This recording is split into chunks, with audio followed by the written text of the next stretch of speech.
G'day Team 221, another Mercedes video today. Pretty much every video is Mercedes video now on my channel. But we've got a cool car today on that you might already know about or might have a guess of what it is. It's behind me here if you haven't already. It's a 221 S600.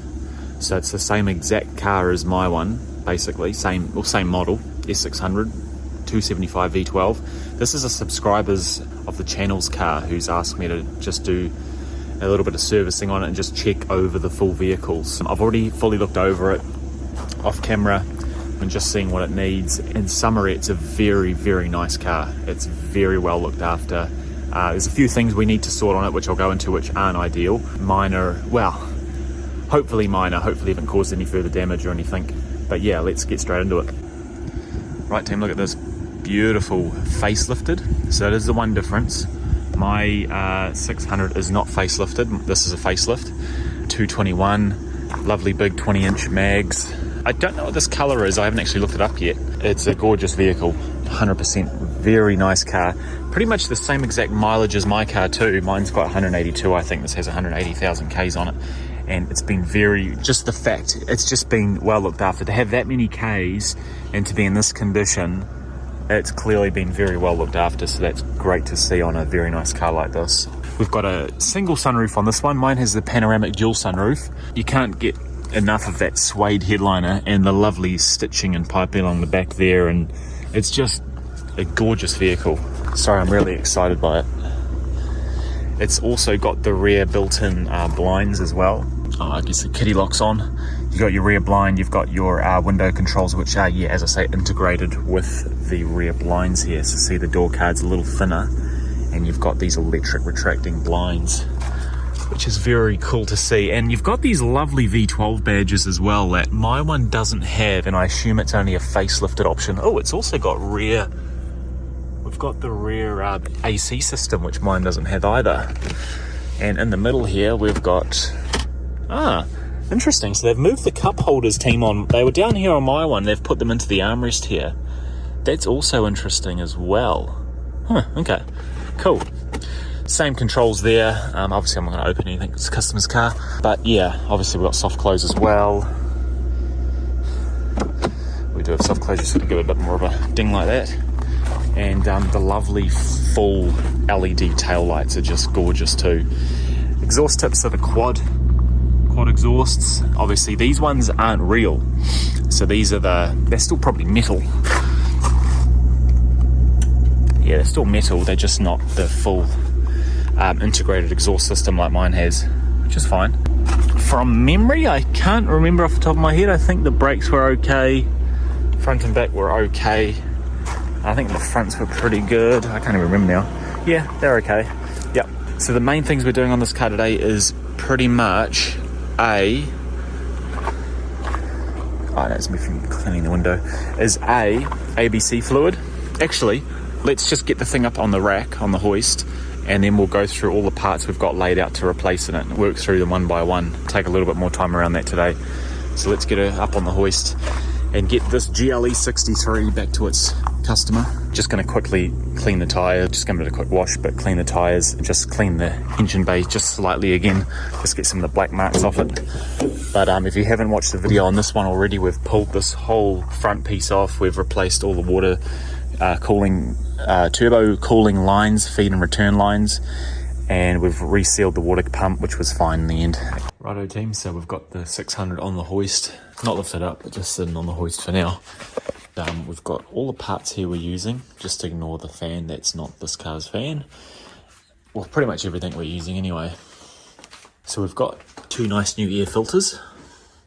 The current ones in there are, from memory, pretty old and just a little bit crusty. They're not terrible, but they're definitely not that good.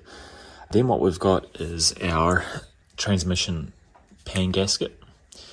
Ideally, team, don't put these just on the ground like this, but I'll give it a wipe before we put it in, obviously. So that's our pan gasket. Those are our pan bolts. I've got another set in there. You need 6 bolts basically for the pan. I've got 12 just for another job. We've got a brand new electric connector that has 2 O-rings in it from memory, because those can obviously leak after a period of time. Got some lovely flies in here as well, wanting to get on the video. Then we've got our pulsation damper. This here is our pulsation dampener for the ABC system.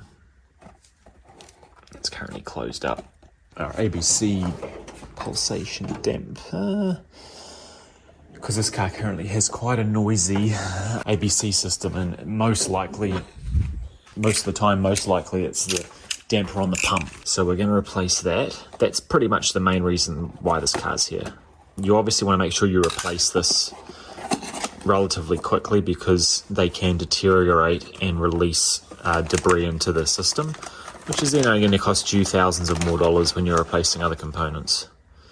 So there's the damper there. It's obviously a very thick, solid metal sort of bulb, and within it there is a very thick rubber diaphragm with nitrogen at the opposite end, and basically it just is there to help take vibration and pressure surges out of the hydraulic system. At least that's what I understand from over the years of working with it and trying to understand the system. Then we've got a new breather here, a new vent that goes here on bank 2 of the engine. Basically, this goes on bank 2 of the engine. You've got your oil separator inside on the front of the camshaft, and then this here basically takes the pressure and vents it down the bottom here. There's a big hose that goes into the right hand side or bank 2 air intake duct.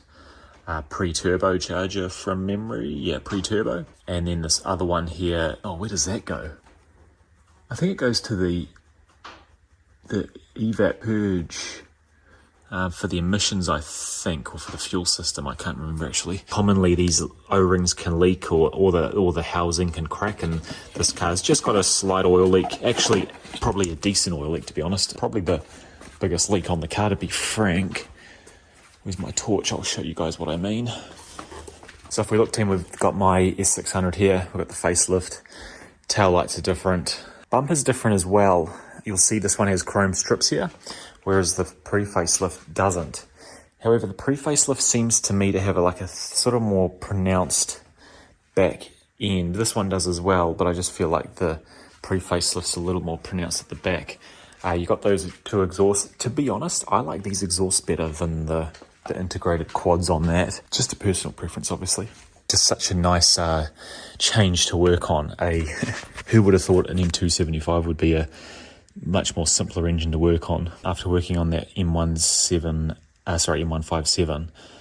This is just like home for me, obviously, because if you haven't seen already, we've pulled the full motor out of that car and sort of done a little rebuild on it. Not a full strip back, but pretty close to it. There's that part there I was just talking about. So it vents to the intake manifold, sorry. And you've got that tube there that goes under here and then wraps around into the intake duct post intake filter.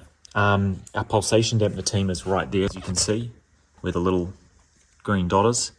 So to get to that, what we're going to have to do, because I actually just did it on this car probably 3 or 4 months ago, take all the intake off, detach the intercooler, mount it at the top of the engine there.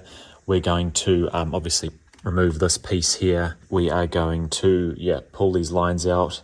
We'll drain the coolant from the car fully. That's fine. We'll drain the coolant from the car fully, and we'll also remove this piece here. It'll give us full access to that. It's just 2 Torx bolts and a little one under here somewhere. There he is.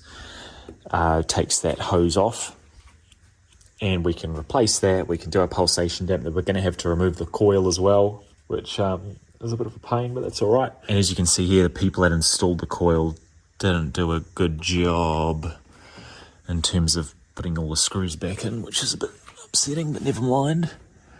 Still will work fine. We'll pull that all off and have a bit of a nosy. Let's get into it, team. We've also got a new ignition module. So if we jump back over here, with the M275, you're going to have 1 or 2 of your injectors. Now, this is not the ignition coil, this is the gearbox filter. A genuine transmission filter for the 5G Tronic. Still has a 140 part number. See, that's the W140 from 93, 92. It's a real old tech now. It's the same filter though, pretty much same gearbox, 5G-tronic, with a lot of extra torque capacity for the M275. But yeah, here's our ignition module. So as I was saying, 3 things go wrong: ignition module or the coil on either bank. This car's had both banks done. However, the ignition module, I'm not going to open it, team. How old was this one? It was 2022, so it's a year and a half old. That's okay. So this ignition module here, easiest thing to replace, thankfully. As you can see here, 10 week 36 means that it's from 2010, and we're in 2024 now. This is a 14-year-old ignition module. It possibly could go at any point. My one, when I was still new to this, failed. Unbeknownst to me, I went and replaced one of the ignition coils, and I still had an issue. And then I thought, okay, well, actually, after some research, it must be that bastard there. So all along, it was that, not the coil. The coil was actually fine, and I've still got it on the shelf there, ready to go back in when it does fail eventually, which will just be great because they're very expensive. But this is about a $600 US part, so it's pretty cheap in comparison. So we'll pull that sucker off as well, replace that. We're going to do an ABC flush. We've got the special tool for that.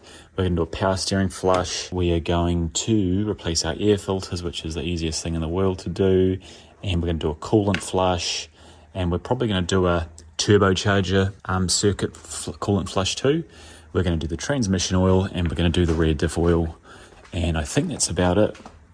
Coolant, ABC fluid, which is MB345 approved fluid.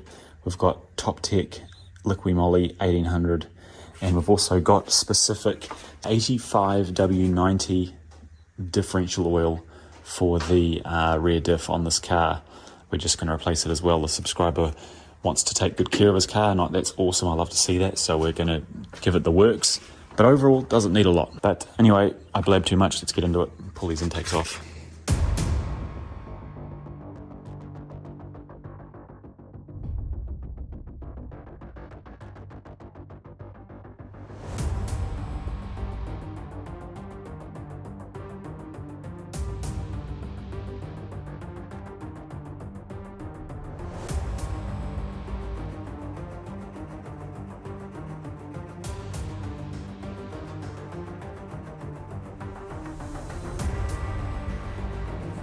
Right team, so we've got the bolts off, we've got the intakes off. You're basically getting 3 bolts from each intake, 3 bolts for each intercooler.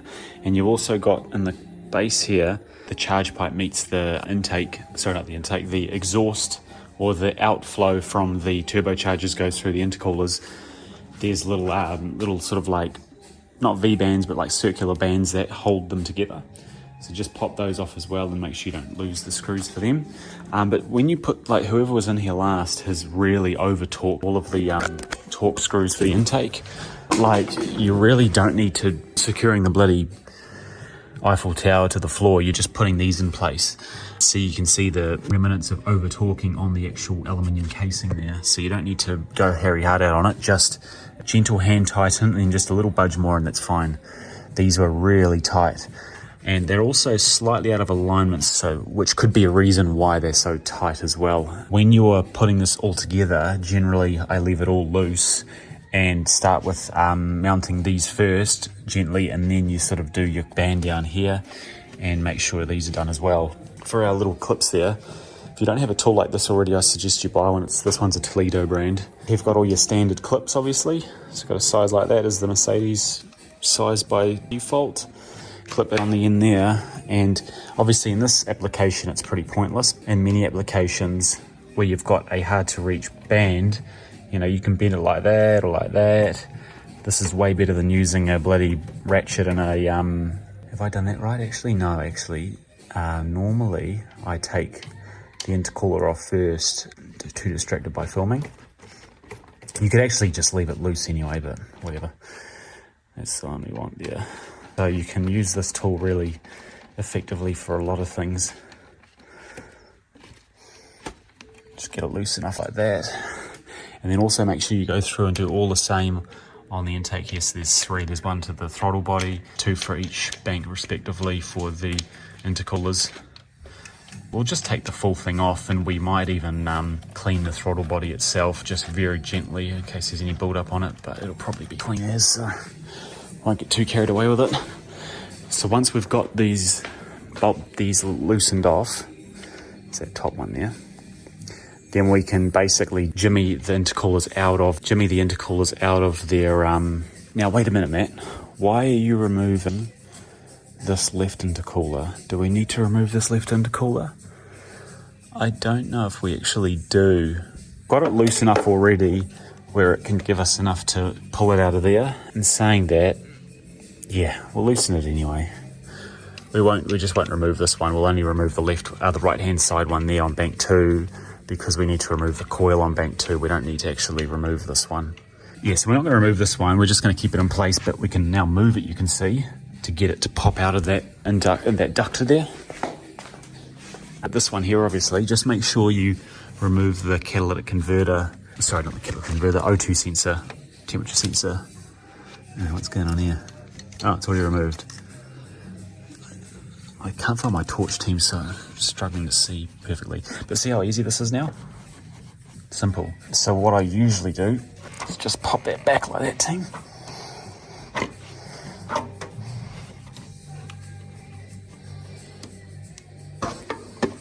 There you go, easy. Sometimes, like, you don't have to. Yeah. What the hell's that red stuff? It must be some sort of, like, grease or something they've put in there. Weird. But yeah, there we go. Now just make sure we plug those holes, don't leave them open like that. And then basically your intercooler is just going to pop out like that. Now obviously we've got these 2 connections here on it, so we're not going to take those off until we've fully removed the fluid from the intercooler circuit. So we'll do that first, and then we'll take those pipes off, because I imagine this circuit's full of coolant, so just to avoid dropping coolant all over the motor. So I'll just stick that in there, leave it sticking out a bit so we know it's there. Actually, I haven't thought about this one, but does this car have any leaking? Another thing you've got to be mindful of is you can probably just see it down there. No, you can't. God dang. There's your coolant feed and oil feed lines right next to each other for the turbochargers. Commonly those can leak as well. So it's a good while you're in their job. Again, coil has to come out. It is a little bit of a process. You can replace those gaskets and it'll stop your turbochargers from leaking. Obviously you can also have it leak underneath as well, which you don't want, and that requires a lot more of a headache. You probably have to pull the engine out for that. We'll get that intercooler fully removed and we'll get this coil out. Right team, before we start taking the intercoolers off, we're going to lift the car up and drop all the coolants out. And even do the transmission oil at the same time. So we'll get into that now. What we'll do first is just quickly remove the cap from the cover there. It's a bit of an awkward one to pull out. It's like a one-time use, like that. Oh, actually, cool. We can reuse that one. It didn't break. That's good. We'll take that off. I might just stick it in. I'll leave it out, it'll be alright. We'll make it up.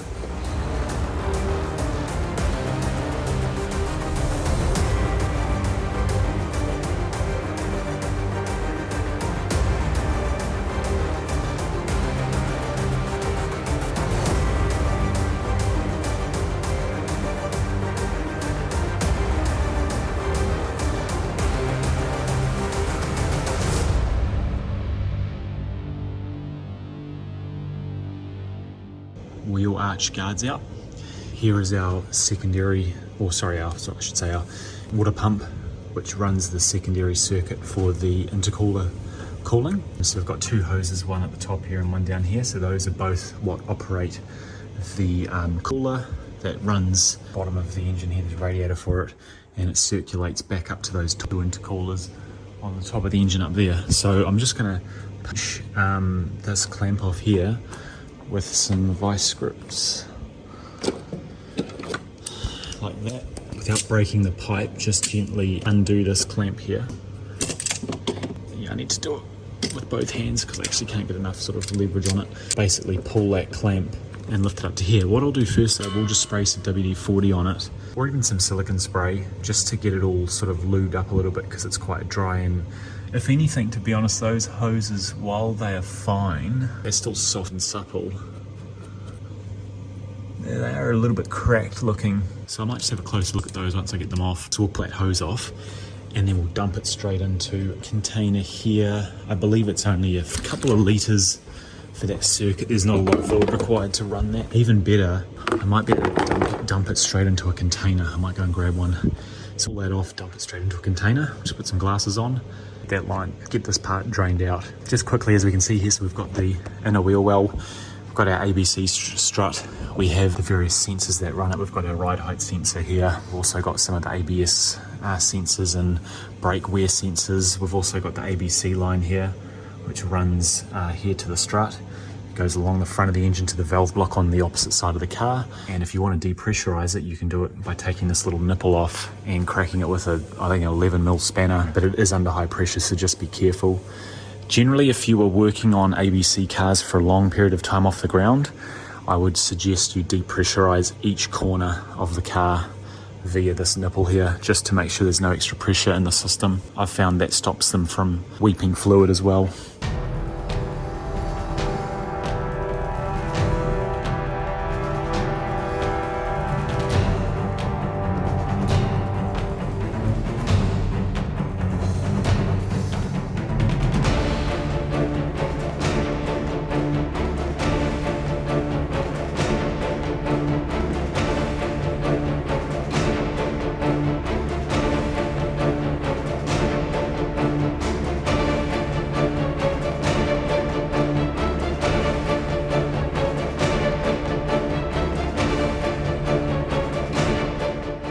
Right, so coolant's dropped out. We've taken both upper and lower hoses off, team, just to get it all out. Didn't drain a lot, probably only drained about 600 mils. I've just put the hoses back on, resealed them, put some silicone spray on them, and I'm leaving this undone because we'll use this pump to circulate when we refill, just to get all the fluid moving in that system because it's quite hard to bleed. Now we're going to lift her right up and just do a full inspection, drop the main coolant out of the motor, and then we'll probably move on back to the top of the motor actually before we do the transmission. Right, dumping oil out of the, coolant out of the 600 is pretty simple. We've literally got this guy right here. So I've just chucked some WD-40 on him. But what you want to do is just grab a little, like a little hook tool like this. And all you're doing really, putting the little hook in there, and then you're pulling the lock down, and you'll be able to remove the hose by pulling it out. Just be gentle with it, but it will pop out, like it will sort of come out and you're going to have a big rush of water. Be ready for it. You're going to have it from the radiator and from the hose. I'm trying to remember what it was like when I did it on this car. I just remember it was pretty gnarly, so just be ready to go. So try and have your, if you're on the ground obviously, just try and have this as close to the car as possible. Otherwise you're just going to be rushing coolant all over the driveway or your workshop. So I think from memory it's about a 10 litre roughly capacity of the system, and this is a 10 or 12 litre drain. There'll be a lot come out. You can also use the drain screw here, but because it's an older car and an older original radiator I'm expecting, I don't really want to do it that way. We're just gonna stick to pulling the main hose off and hoping nothing breaks. Or sorry, nothing gets super soaked. Let's do it.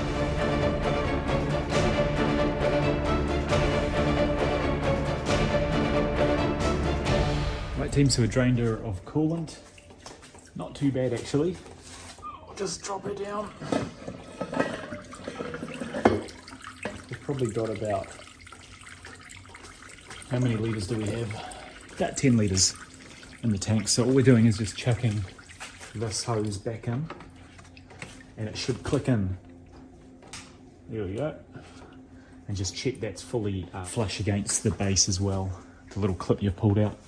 But yeah, let's clip back in, so that's fine. So we've dropped the coolants, good to go. Righty-ho, coolant's dropped out.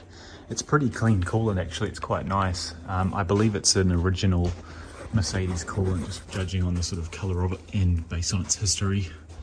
But yeah, so if we just start with our ABC struts, none of them are leaking, neither at the front are leaking. Our ball joints look pretty good down there. Need a pry on them obviously and give them a bit of feel out of them. Brake pads at the back are good. Control arm bushings are good. Even our thrust arms are looking pretty good. They've got like a weird like glue or wax or something someone's put on them, I guess, to stop them corroding together, which is probably not a bad thing, but personally I've never done that. I don't know if it's necessary maybe on a car that doesn't live on salt roads, but hey, if it's extra protection, nothing wrong with that. Those bushings look good to me. The ball joints look good. And yeah, that strut's dry, so it's nice. The only sort of key leak we've found on the car so far, and the only one still present on mine, obviously a lot less, the oil pan leak here. This one's still not that bad really, to be honest. It's pretty minor. It's got a bit of build up there, so it's been there for a while, but it's obviously got a leak, what I'd expect, up on that oil pan seal there, and to get to that you've got to remove the whole subframe, so it's not really worth it, to be honest. It's never usually a major leak. I've also got a little bit of a leak here, possibly from the pan drain bolt, so we'll just check the torque on that when we refill the oil. For the rest of the lower pan itself, it seems to be coming from the upper pan and working its way to the lower pan. The front there, it's a little bit wet or weepy, but not too bad otherwise. Yeah, I feel like, team, it's coming from the upper pan, and you know what, I wouldn't bother with it. I'd leave it alone. It's not that bad. Interesting. Now we've got out, yes, it is those oil lines there, if you can see them. Those are the oil lines and the coolant lines at the bottom there. What one goes where? I think the bigger, thicker line is the coolant one, and the smaller one's the oil one, from memory. Yeah, I believe that's correct.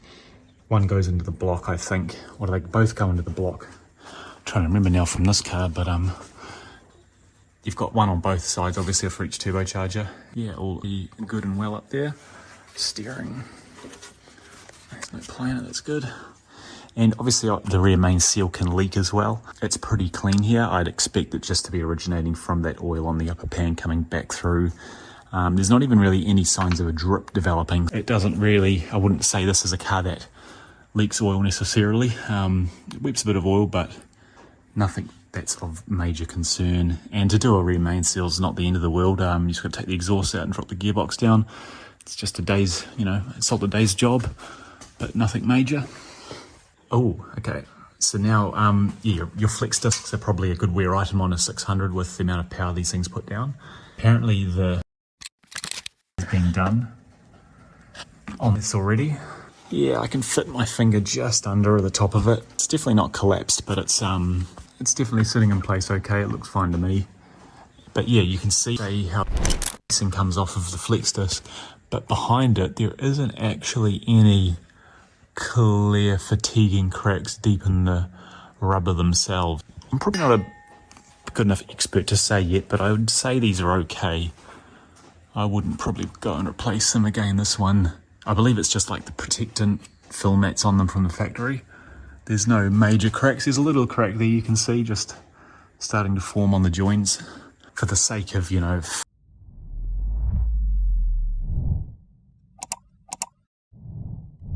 worth of discs, or probably $300 US, I guess, roughly. We're just talking about very small fatigue cracks. I wouldn't replace those at the moment. They're fine.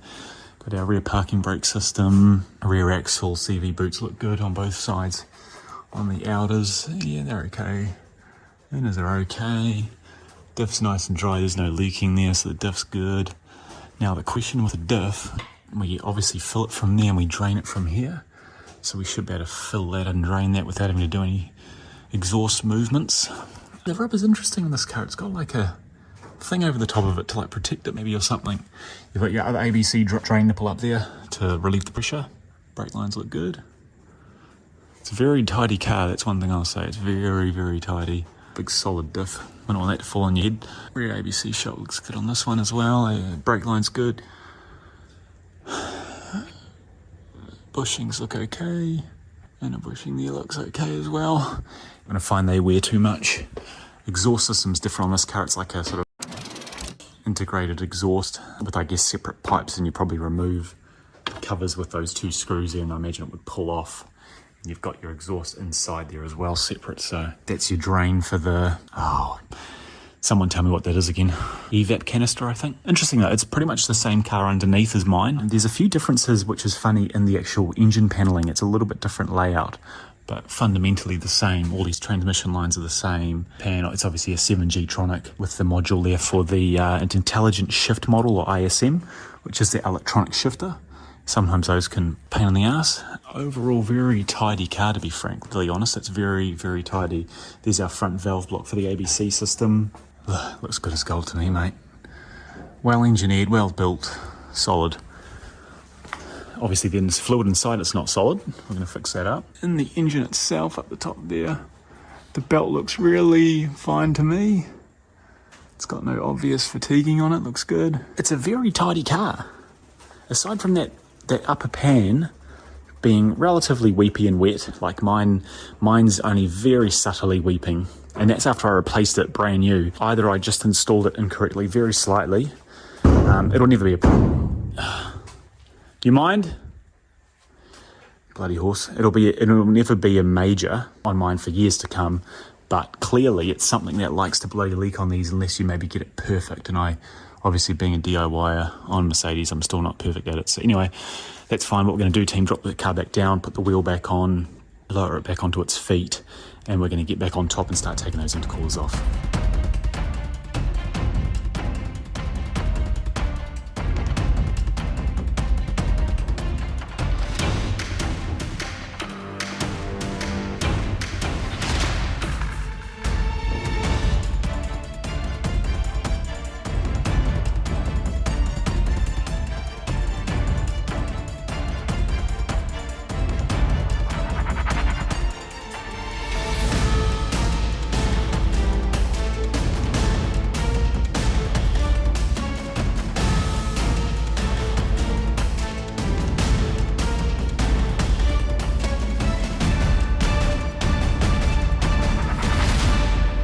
So team, you just saw me take off the coolant pipe at the top here.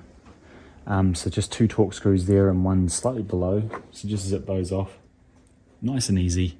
And then using a little pick like this, you just saw me pull this off.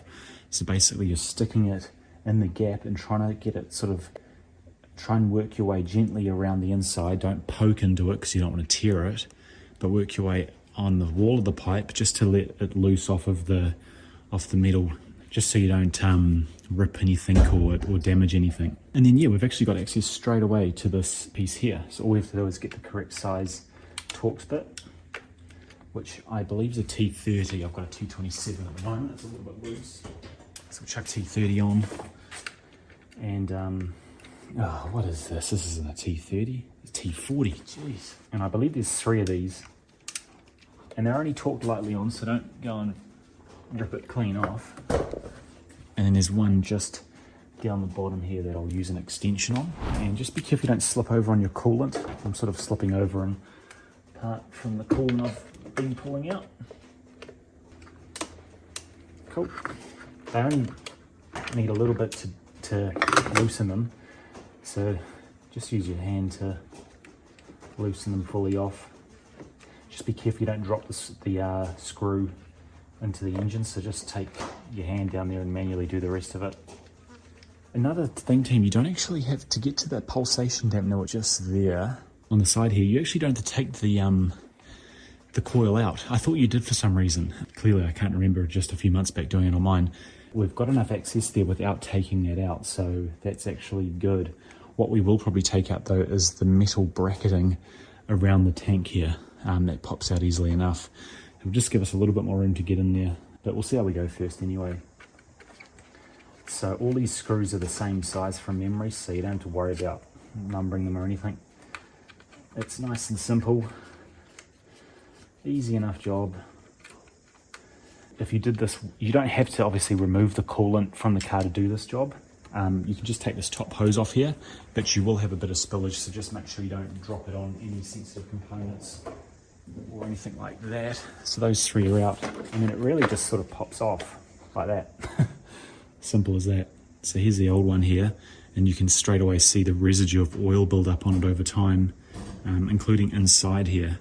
But you'll see there's a, oh yeah, okay, that's the O-ring there. the little O-ring. It's sort of flat actually.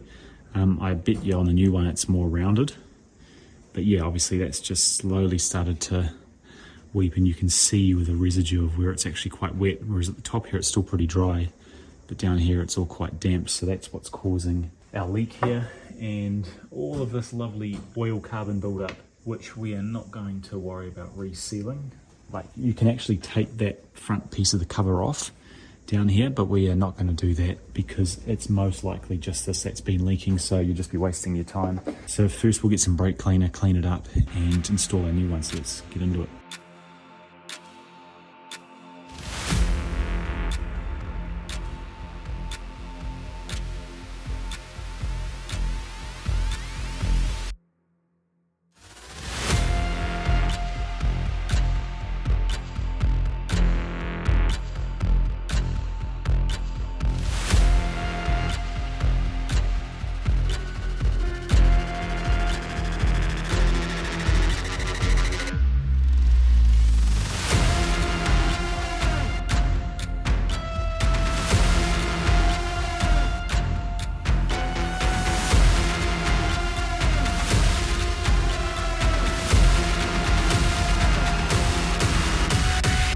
We've got the crank ventilation cap on. It's our brand new one. I'm just leaving, we can install that one, that can go on. We'll leave the rest of it unplugged for now. I've just cleaned up that hose as well, so you can see it's nice and shiny. Taken all the crap off it, and put some silicone rubber protector on it, just to give it a bit of a freshen up. That'll then curve back around from here, under here, out the bottom here, and then around to the intake when we plug it back in again. But for now it's unplugged. What we're going to do, I'm going to see if I've got a spare Torx bolt screw to go in there. We'll chuck a Torx screw in there. What we are going to do though is start to remove our pulsation damper. First what we're going to do is just pry these little clips off with a little fork tool.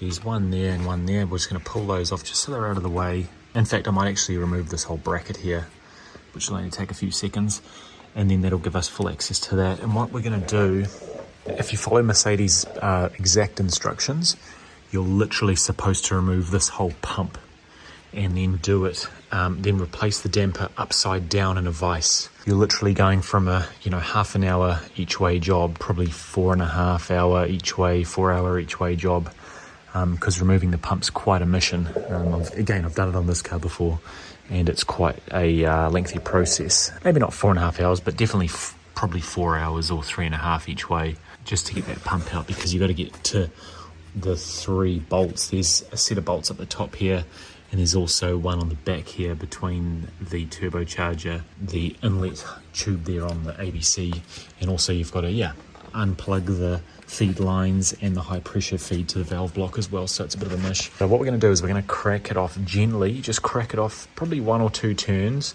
Then I'm going to spray a lot of brake cleaner in that area, and then I'm going to get the air compressor and blast some air in there just to blow any free dust out of the way. Basically we just don't want any dust falling into the inlet where the pressure goes into the damper. So we just want to keep that super clean. We'll do it. I'm going to try and do it this in situ. I think last time I took this off, but I don't think we need to take that off. From memory, I think I took it off because I wanted to replace this tank. So we're not going to do that. We're just going to get straight in there. So yeah, let's get going.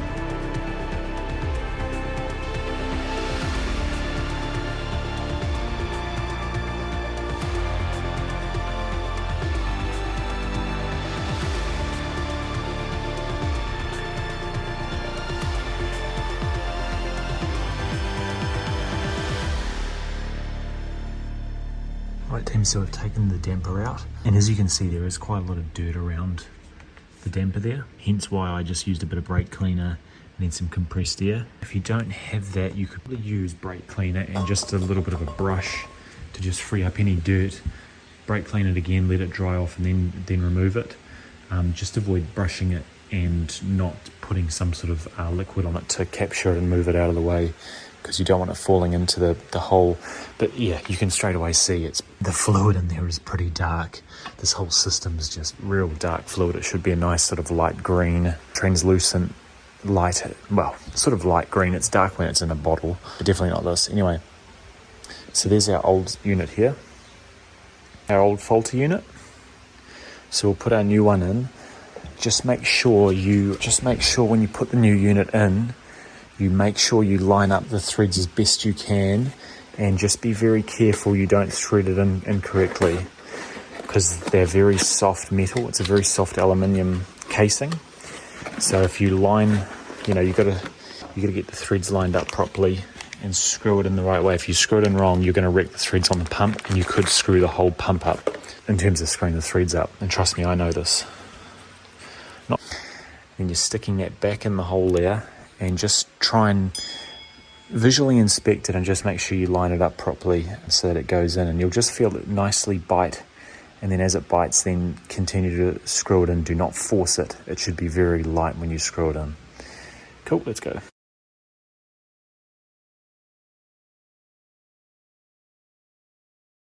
Right team, so we've got damper back on. It's pretty easy, you can't really screw it up.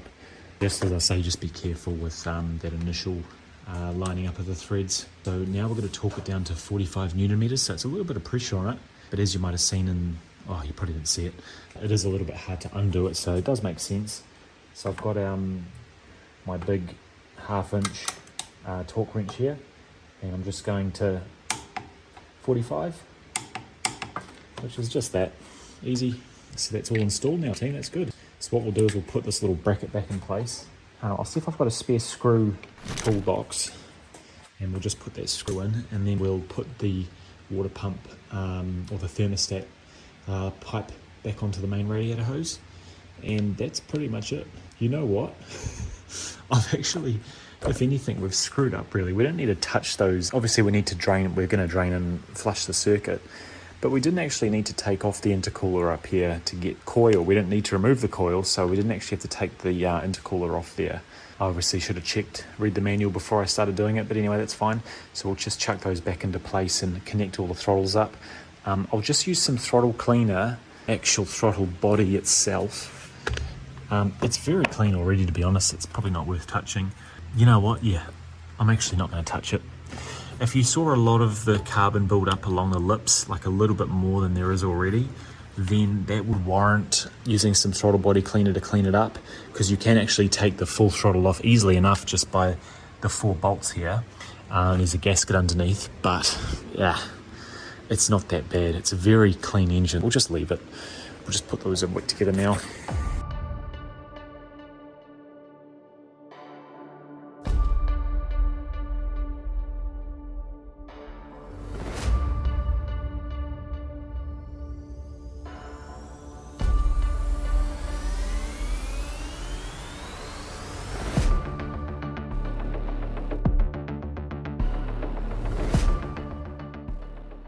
So team, good progress. Torque down. We've put this obviously back in place. This is in place. The pipes are on. You'll just see here you got these little notches. So just make sure they line up. Little notch there, they line up properly. Again, notch there lines up properly. Do this up, not too tight, but just tight enough that you can't really move it with your finger. And I've just put some silicone protectant on the hose there, just so it looks nice, and this gives it a little bit of a birthday, I guess. A very clean cooling system on this car. The whole car, I'm really impressed by this 600. It's very, very tidy. But anyway, what we're doing next is we're replacing the voltage regulator here. So you can see on there, it's currently an original model, manufactured unit. So this came with the car. And as I say, they fail after a period of time generally. So why not replace it preventatively with a brand new one here, manufactured in 2022. November. Pull that unit out and we'll swap it with this one. Again, like, just the easiest thing to replace. 4 Torx screws, Torx, and then your harness there pops off as well. Now with the harness, just be gentle with it. Again, it's plastic and it's been on top of the engine for a long time, so what I would do is grab we can use this one. Don't know where my other pick. The biggest problem I have with this bloody setup is I always forget where shit is. Stick it in the hole there like that, and you can just gently, yeah, there we go, gently break free the harness.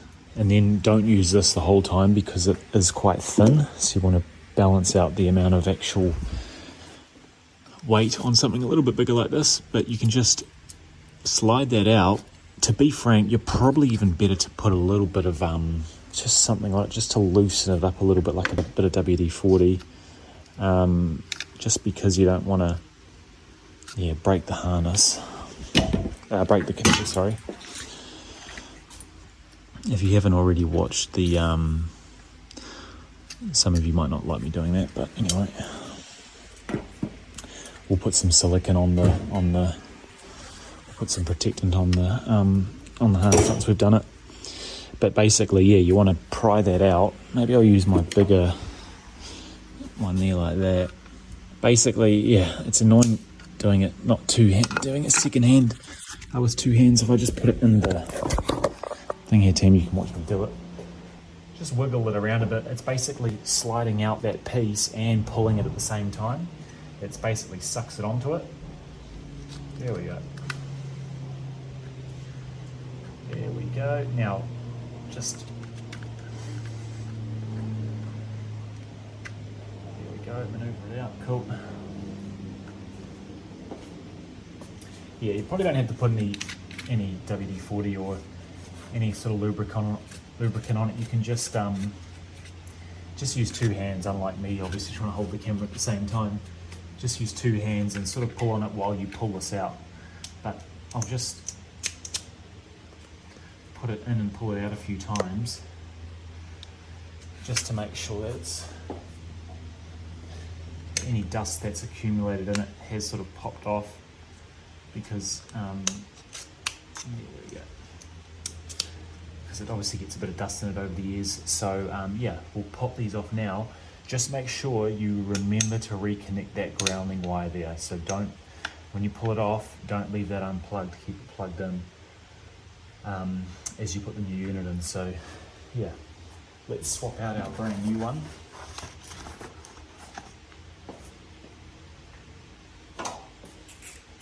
A relatively inexpensive fix in comparison to replacing a whole coil. It's about half the price of a new coil, so, and they do go wrong. If you're in the US as well, you can send your old unit in.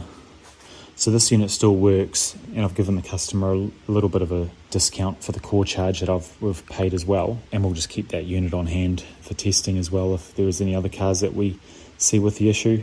Very simple unit, plugs in there. Don't forget the ground line there. Bob's your uncle. So simple as. So we'll swap those around and we'll continue on.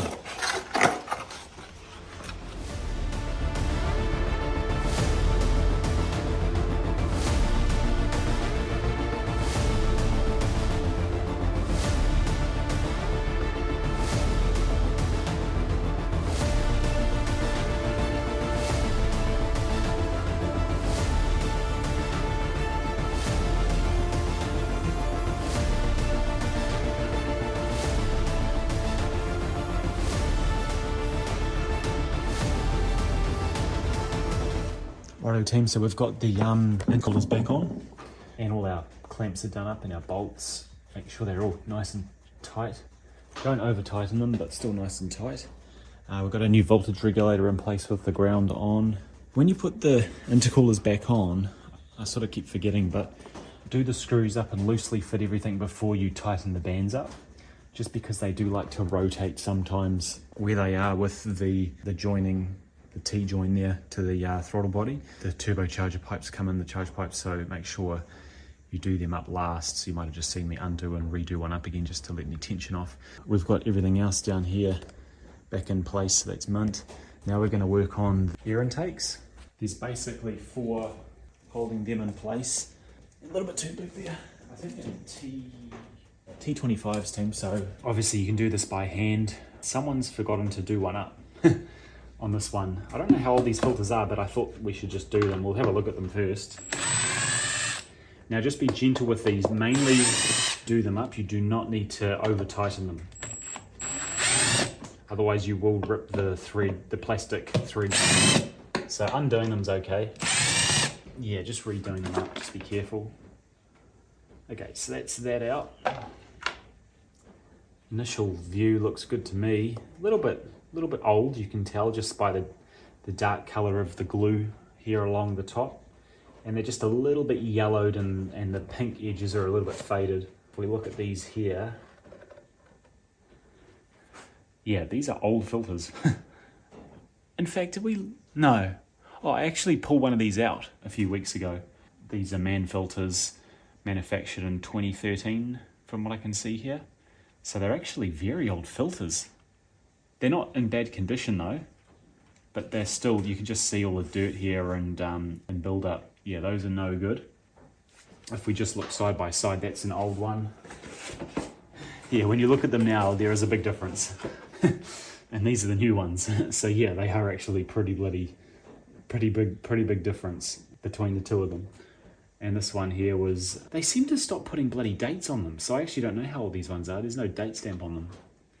Anyway, they'll likely be within the last probably year or year and a half. So a lot newer than these suckers that are well over 10 years old now. Throw them out and let's just, before we put the new filter in, just vacuum up any dust. Make sure this top part's clean, including the top of this lid here, before you put it on, because this is the side where it sucks the air into the turbochargers, so we want that clean.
Right team, we've put some coolant in, some 325.0 spec Mercedes coolant.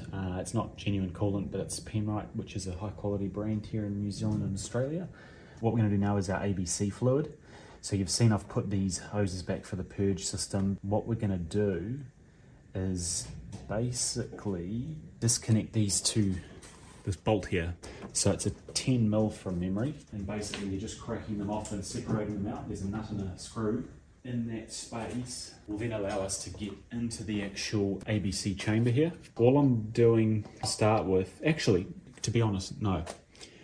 What I'm gonna do, I need to fill it up. What I wanna do is I wanna just get as much ABC fluid out as possible just for now, because I need to take this for a drive just to make sure that new pulsation dampeners fixed our issue. What we're gonna do is take the old fluid out of the tank, at least for now. I'm not going to touch the steering side of the system, I'm just going to leave that for now. But we're going to take the fluid out of the ABC reservoir and refill it, which I think it's about 2 litres in that reservoir roughly, so only a 20% roughly of the whole system. Sorry, about a third of the whole system. I think the system's about 6 litres or so roughly in total. That is a guess, but I'm pretty sure from memory that's what it could be. We'll undo that, move this out of the way, and take the lid off.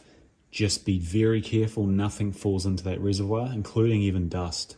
They say you shouldn't have any form of dust or anything falling into that chamber, or even getting onto your dipstick and stuff. So just give it a bit of a wipe before you take the lid off, including around the tank here. and then we'll undo it, pull the whole thing out. The filter will be on it.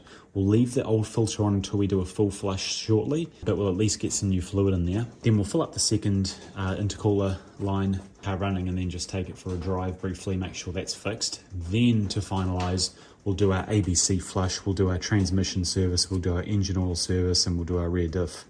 And then I think she's all done and good to go. Fingers crossed, obviously, that pulsation dampener noise is now gone. It's actually a shame I didn't video it before the video started. I should have videoed the sound of it. It's just the noise when you put your foot on the gas between 1500 and 4,000 RPM. Let's go.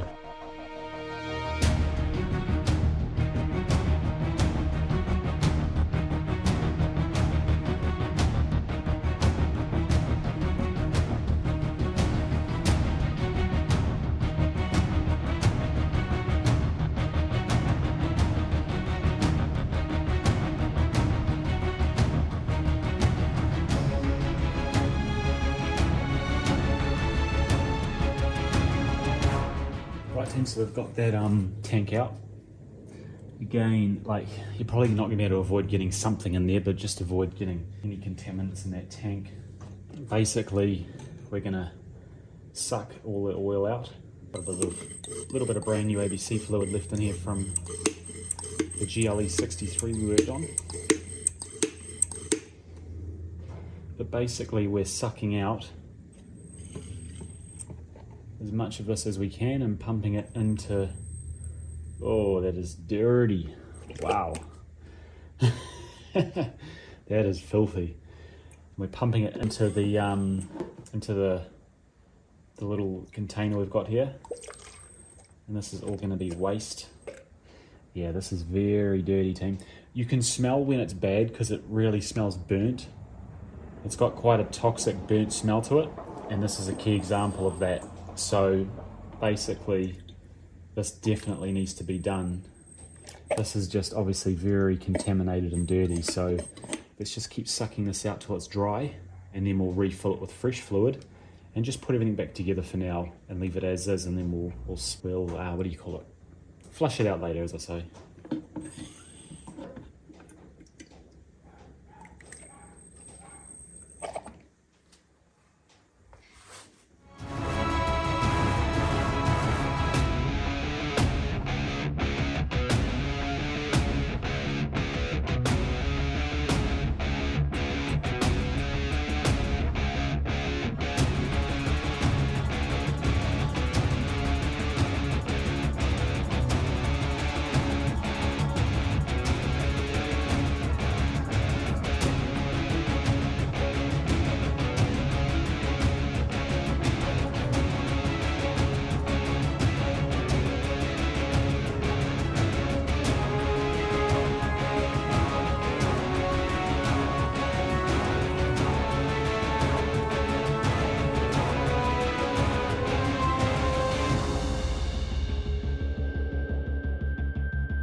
Right team, so coolant's in, secondary coolant's in. We'll top it up obviously because it takes a little while for it to sort of bleed all the air out. This isn't fully secured back in place, but it'll be fine for now. We've put the ABC fluid back in, we drained it 1.3 litres.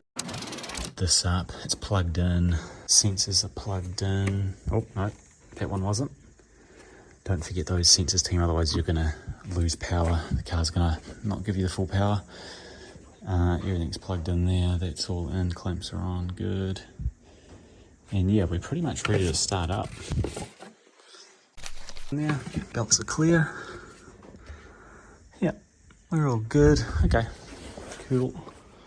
So we'll wake the car up. So we'll just pull the key up, back in again. There we go.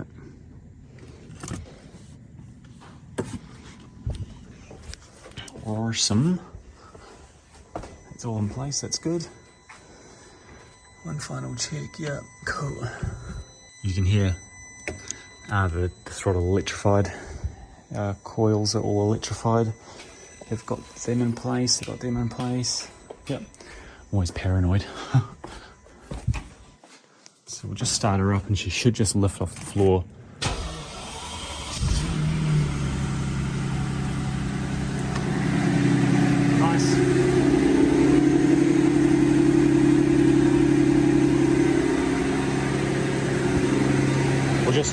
pressure on the ABC pump.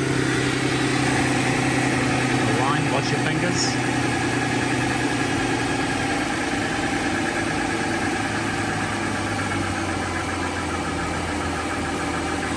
Looks good to me.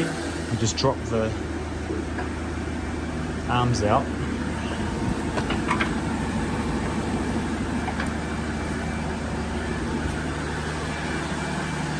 Drop the arms out.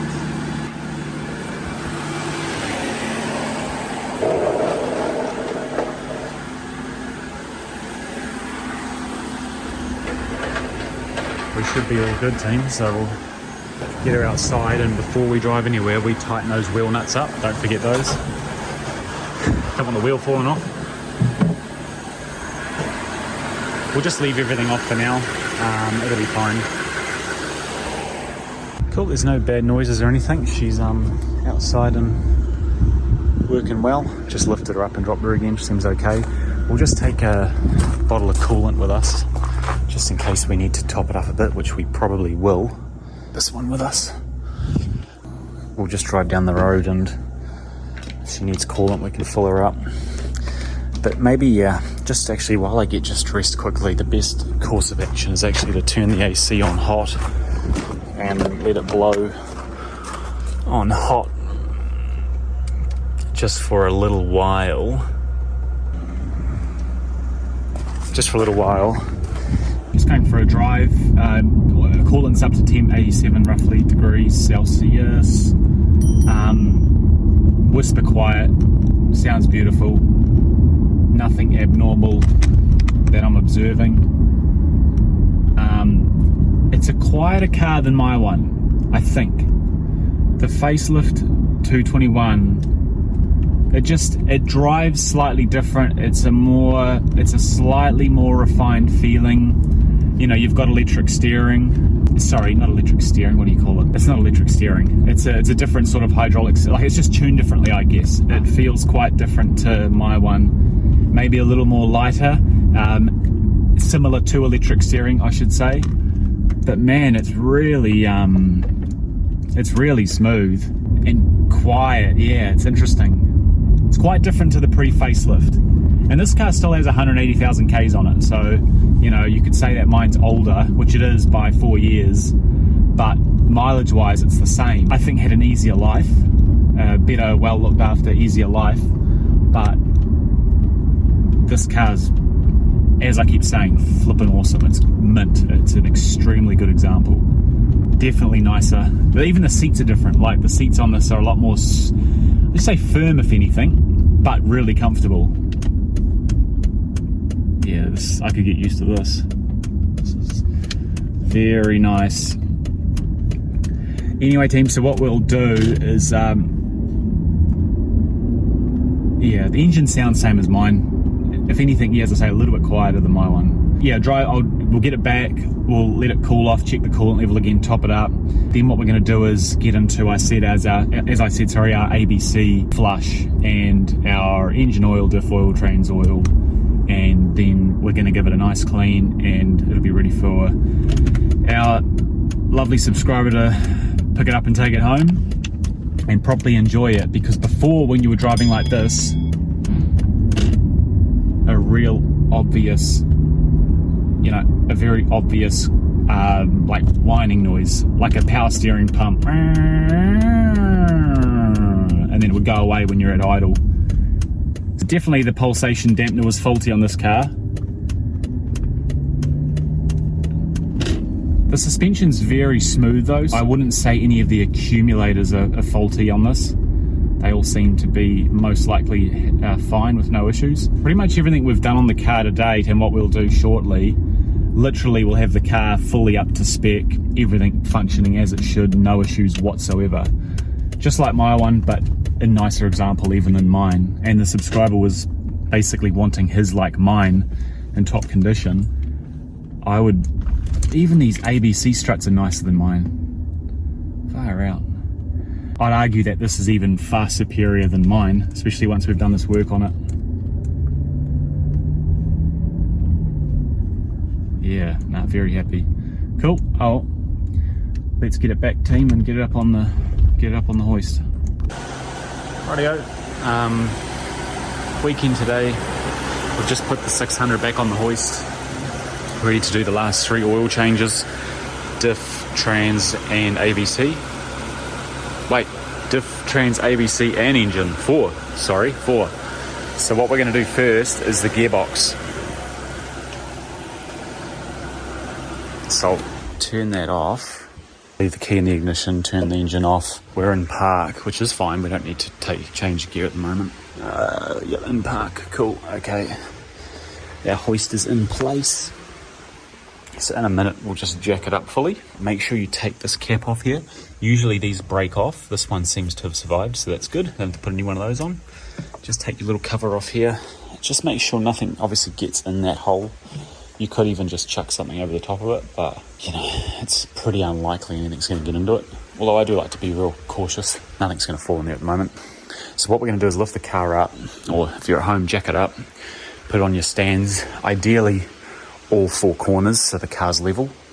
And then what we're going to do is start taking apart the the bottom oil pan before we first drain the oil out of it as well. That's obviously the first step. Also, another annoying thing about pretty much every Mercedes, and I'm picking most cars, see these bolts here? They usually have nice caps on them, but over time somehow they just disappear. So, you know, this is what you need here just to keep everything looking tidy. I can't even see a part number on this one. Oh, no, I can. 220 88 24 0249. It's the part number. These go missing so often. I might actually order some and put some on this car as well when I get it back next time, just to make it all tidy, because it's annoying having like exposed bolts. It just looks silly. You see, they can corrode more likely. Yeah, look at the welds on this. Isn't that beautiful? I'm no welding expert, but damn, that looks good. Just with the paint and everything. Anyway, team, we'll jack her up. Right, team, so let's just start with taking off, just gently unclipping the oxygen sensor harnesses here. They just slip out, and you can use a pick just to sort of disconnect these connectors here. We'll leave them plugged in, but we'll just get them out of the way. And then there's a little plate back here with 2 nuts. We'll remove those. We'll just get ourselves full clear access to the pan here before we continue.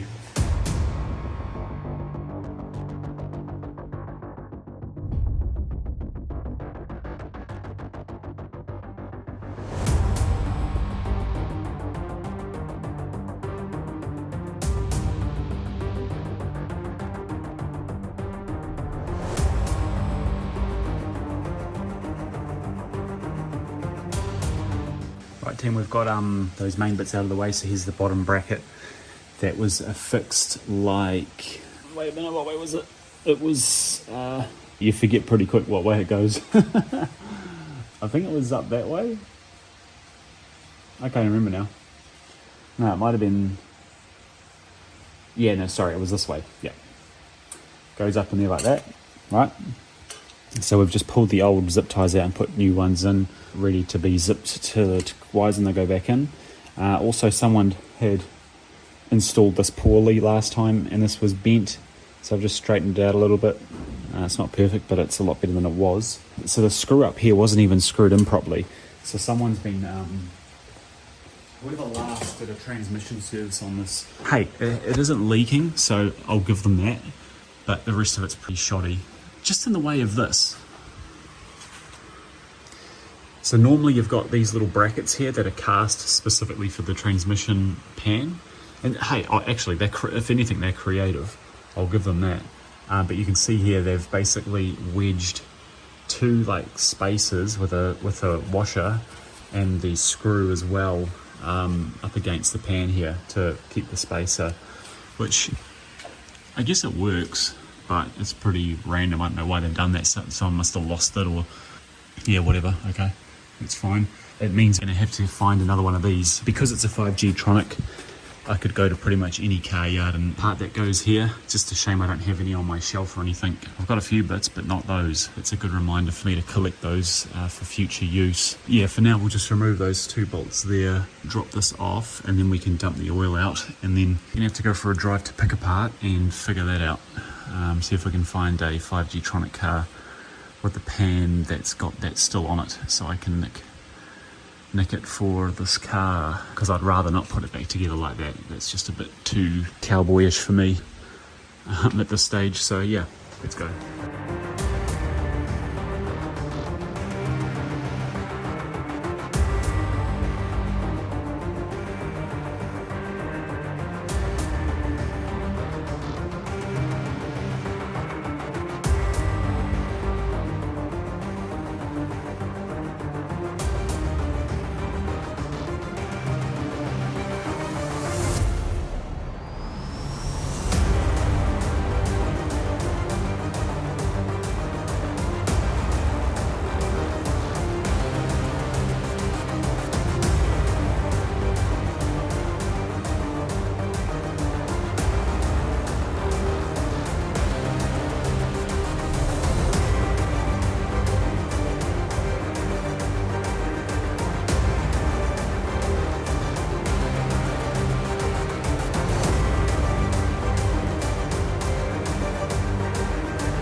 Right team, while the transpan's just draining as much as it can, I've just cracked the diff bolts. So we've got an upper bolt here, and this is always the first one you should crack off before you do the bottom one, just in case you can't get the top one off. So we've cracked that. It had like a bit of a waxy sort of painted on seal, so I had to use a hammer, as you saw, to sort of whack the bit in and also sort of cut away at the painted cover on it. I think they must just like seal it from the factory. So whether maybe this diff's never had an oil change since it was built with 180,000 Ks on it. You can smell the acrid sort of diff oil smell already. So I've cracked also the lower one after I've got the top one off, so they're ready to come out and refill. It's a very easy job. This video is so long I've had to cut it in half, so this is part 1, end of part 1 on the S600. Yeah, all going well so far. Let's jump into part 2 coming very shortly and get the job finished and back to the customer.